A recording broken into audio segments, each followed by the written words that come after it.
이 이야기는 몇 년 전 대학교 1학년 때 내가 겪었던 실제 경험이다. 여름방학이 시작될 무렵 난 고향 친구들과 함께 며칠 동안 여행을 가기로 했다. 대학교에서 스트레스가 많았던 나에게 이 여행은 간절한 탈출구였다.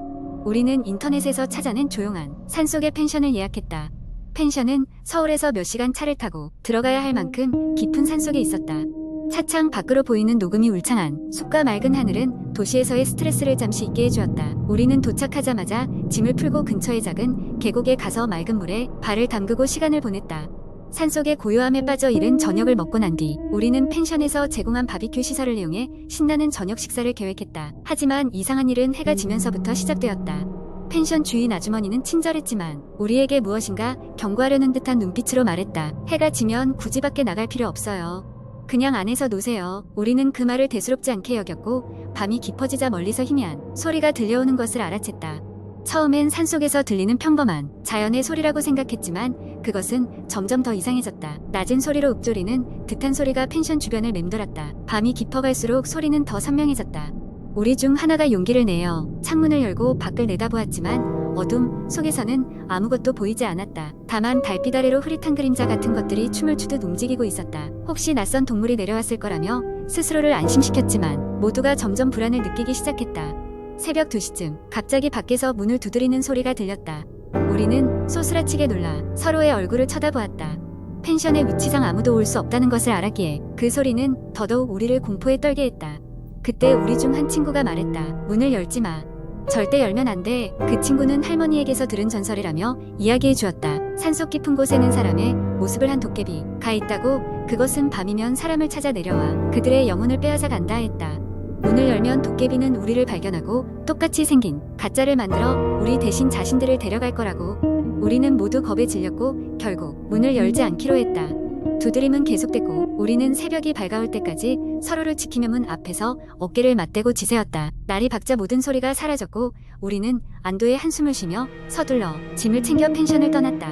며칠 후 숲속의 산장에 대한 소문을 인터넷에서 찾아보았다. 우리처럼 그곳에 머문 사람들이 비슷한 경험을 했다는 이야기가 여러 개 있었다. 그 뒤로 난 다시는 깊은 산속의 펜션을 이용하지 않는다. 그날 밤의 경험은 여전히 내게 잊을 수 없는 공포로 남아있다. 당신이 이 이야기를 믿을지는 모르겠다.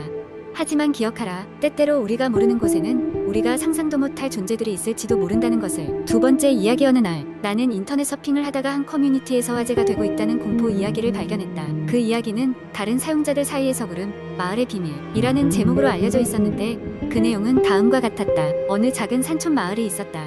이 마을은 높은 산들로 둘러싸여 있으면서도 안개가 끼면 어디선가 구름이 내려와 마을 전체를 감싸 안곤 했다. 그래서 마을 사람들은 이곳을 구름 마을이라 불렀다.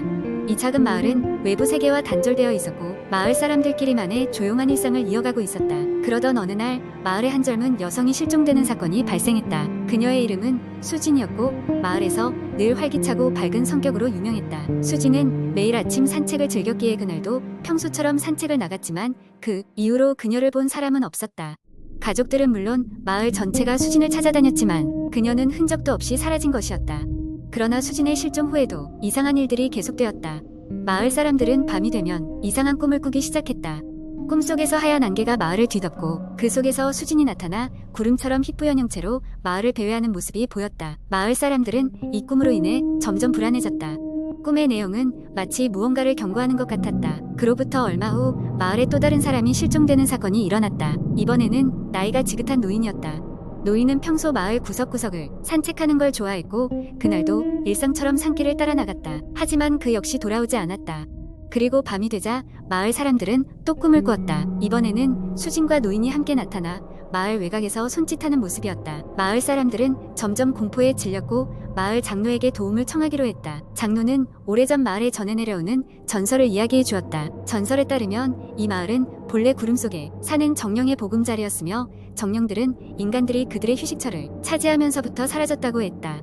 정령들은 본래 선량했으나 인간들의 방문 이후 그 영혼들이 억울하게 떠돌고 있음을 알려주는 것일 수도 있다고 말했다. 장로의 이야기를 들은 사람들은 두려움에 차서 다시는 산으로 가지 말자고 결심했다. 하지만 그 결단도 오래가지 못했다. 한 어린아이가 놀이를 하다 실수로 산길에 접어들었고 가족들이 이 사실을 발견했을 때는 이미 늦어버렸다.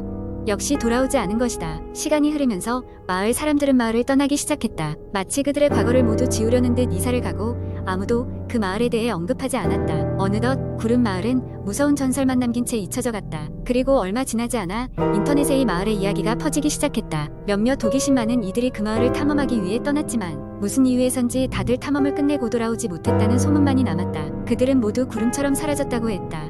어디선가 이 이야기를 전해 들은 나는 그 이후로도 그 커뮤니티를 주시했지만 더 이상의 정보를 찾을 수 없었다. 구름 마을은 그렇게 전설 속의 미스터리로 남아 인터넷에서만 사람들의 무서운 추억 속에 떠돌았다. 세 번째 이야기. 몇 년 전 여름이었다. 나는 대학 친구들과 함께 강원도의 한 작은 마을로 여행을 갔다. 마을은 산속 깊숙이 있었고 밤이 되면 마을 자체가 고요했다. 어두운 산길을 따라가다 보면 오랜 세월 동안 사용되지 않은 것처럼 보이는 낡고 큰 저택이 하나 있었다. 우리는 그 저택이 마을에서 가장 오래된 집이며 귀신이 나온다는 소문이 있다는 것을 들었다. 호기심이 많은 우리는 저택을 방문해보기로 했다. 그날 밤 우리는 손전등과 카메라를 준비하고 저택으로 향했다. 저택은 우리가 생각했던 것보다 훨씬 더 음산해 보였다. 부서진 창문과 흰 대문은 오랫동안 방치되었던 집의 살벌한 분위기를 더해주었다. 문을 열고 들어가자 섬뜩한 냉기가 우리의 몸을 감쌌다. 집안은 먼지가 가득했고 조그마한 소리에도 메아리가 쳤다. 우리는 조심스럽게 거실로 들어갔다. 거기에는 수년간 손길이 닿지 않은 가굿들이 자리 잡고 있었다. 마치 시간이 그 방에서만 멈춘 듯했다. 이야기를 더 무섭게 할지 말지 고민하던 중 한 친구가 2층으로 가보자고 제안했다. 우리는 계단을 하나씩 밟으며 위로 올라갔다. 갑자기 바람이 불며 우리가 들어온 문이 쾅 하고 닫히는 소리가 들렸다. 동시에 2층에서 발자국 소리가 들리기 시작했다. 마음이 두근거리고 땀이 나기 시작했지만 우리는 계속해서 발걸음을 옮겼다. 2층은 더욱 어두웠고 축축한 느낌마저 들었다. 긴 복도를 따라 끝까지 걸어가니 작은 방 하나가 나왔다. 우리는 손전등을 켜고 그 방으로 들어갔다. 방 한 구석에는 낡고 허름한 옷장 하나가 있었다. 친구 중 한 명이 장난삼아 옷장을 열어봤다. 옷장 속은 빈 듯 보였지만 갑자기 무언가가 친구의 다리를 붙잡았다. 비명을 지르며 친구는 옷장에서 뛰쳐나왔고 우리는 모두 놀라서 몇 발자국 물러났다. 옷장 속에서 느린 목소리가 들려왔다. 여기서 나가. 이제 곧 모두가 돌아올 거야. 라는 낮고 쉰 목소리가 우리를 얼어붙게 만들었다. 그 목소리를 듣자마자 우리는 공포에 휩싸여 허겁지겁 저택을 뛰쳐나왔다. 그날 밤 우리는 마을로 돌아와 다시는 저택에 가지 않겠다고 다짐했다. 저택에서의 그 경험은 우리 모두에게 길이길이 잊지 못할 끔찍한 기억으로 남게 되었다. 하룻밤이 지난 뒤 마을 사람들에게 그 이야기를 털어놓으니 그들은 우리에게 믿기 어려운 이야기를 들려주었다. 그 저택에서는 예전에 살던 가족이 하루아침에 사라졌고 그 이후로 그곳에서는 기이한 일이 자주 일어난다는 것이었다.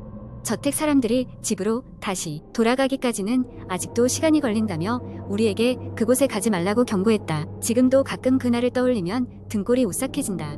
그리고 때때로 그 목소리가 귓가에 맴도는 것만 같다. 부디 당신은 그 저택을 지나간다면 호기심에 이끌리지 말고 그냥 지나치기를 바란다. 결국 어떤 문은 영영 열리지 말아야 할 때가 있기 마련이니까. 네 번째, 이야기 한적한 시골 마을에 온 한 젊은 사진작가 유진이 있었다. 그는 도시의 번잡함에서 벗어나 자연 속에서 영감을 찾고자 시골로 내려왔다. 그가 도착한 마을은 너무나 평화로웠고 사람들이 친절하게 다가와 주었으며 주변 경치는 그야말로 아름다웠다. 유진은 여태껏 보지 못한 아름다움을 사진으로 담을 수 있을 것이라는 기대감에 부풀어 있었다. 하루는 해가 지기 전 유진은 마을 외곽에 있는 오래된 폐가를 발견했다.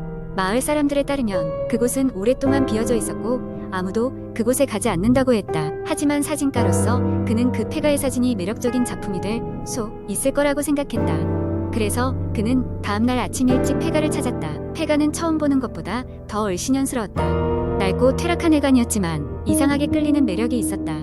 유진은 조심스럽게 문을 열고 내부로 들어섰다. 오래되었지만 누군가 살던 흔적들이 여전히 남아있는 방들은 그 자체로 스토리를 담고 있는 듯했다. 그는 카메라 셔터를 여러 번 눌러대며 사진을 찍기 시작했다. 하지만 집안을 둘러보던 중유진은 오싹한 기분이 들어 멈칫했다. 누군가 자신을 지켜보고 있는 듯한 느낌이 들었기 때문이다. 그는 주변을 둘러보았지만 아무것도 보이지 않았다. 그저 마음이 예민해져서 그런 거라 생각하며 다시 사진을 찍으려는 순간 뒤에서 문이 닫히는 소리가 들렸다. 그는 놀라서 돌아봤지만 바람이 불어 문이 닫혔다고 스스로를 안심시켰다. 유진은 의심스러운 마음을 억누르며 계속 사진을 찍어 나갔다. 그러다 한 방에서 오래된 거울을 발견했다. 그는 거울 속 자신의 모습을 보다가 이상한 점을 발견했다. 자신의 뒤쪽으로 희미하게 누군가의 그림자가 스쳐 지나갔다. 그는 깜짝 놀라 카메라로 그 장면을 담으려 했지만 이미 그림자는 사라지고 없었다. 이상한 느낌이 계속되는 상황 속에서도 유진은 좀 더 탐험하기로 결심했다. 그러다 오래된 나무 계단을 올라 2층으로 향했다. 2층에는 오래된 사진들이 벽에 걸려 있었는데 그 사진 속 인물들이 전부 자신을 바라보고 있는 듯한 느낌이 들었다. 특히 한 사진의 인물은 유진과 눈이 마주친 것처럼 강렬하게 기억에 남았다. 약간 기분이 나빠진 유진은 그곳을 떠나기로 결정했다. 카메라 장비를 챙겨 들고 내려오던 중 갑자기 저 아래층에서 기이한 속삭임이 들려왔다. 그는 멈춰섰고 소리가 멈췄다. 그러나 다시 기척을 느끼고는 더 이상 머물러 있을 수 없다고 판단, 급히 집을 나섰다. 마을로 돌아온 유진은 그날 저녁 자신의 사진을 확인했다. 그런데 놀라운 일이 벌어졌다. 폐가에서 찍은 모든 사진에 희미하게 사람의 형상이 찍혀 나온 것이다. 처음에는 자신이 착각한 것일 거라고 여겼지만 다음 사진에서도 그 다음 사진에서도 같은 형체가 있었다. 그 인물은 낡은 옷을 입고 어딘가 쓸쓸하고 슬픈 표정을 지으며 유진을 보고 있는 듯했다. 놀란 유진은 이내 마음을 가라앉히고 혹시나 하고 마을 사람들에게 이 사진을 보여주었다. 마을의 한 할머니는 그 사진을 보고 크게 놀라며 저 사람은 이 집의 주인이었소. 50년 전에 실종되었는데 그 이후로 지금껏 아무도 보지 못했지. 그 집에 들어가지 말라고 했건만 이라고 말했다. 유진은 그날 밤 잠을 이루지 못했다. 그 이후로 그는 폐가에 가까이 가지 않았고 사진들도 다시 보지 않았다. 마을을 떠나기 전 그는 폐가 사진을 모두 삭제하려 했지만 뭔가에 이끌리듯 손이 멈췄다. 그냥 두는 게 좋을 것 같았다. 그렇게 그는 마을을 떠나 다시 도시로 돌아왔다. 오랜 시간이 지나도 그는 그 마을을, 그 폐가를, 그리고 사진 속 인물을 잊지 못했다. 마치 그 형체가 지금도 그를 지켜보고 있는 듯한 기분이 들어서였다. 시간이 지날수록 그는 다시 그 마을로 가야 할 것 같은 느낌이 휩싸였다. 아마 그곳에서 풀리지 않은 어떤 비밀이 자신을 부르고 있는 것 같았다.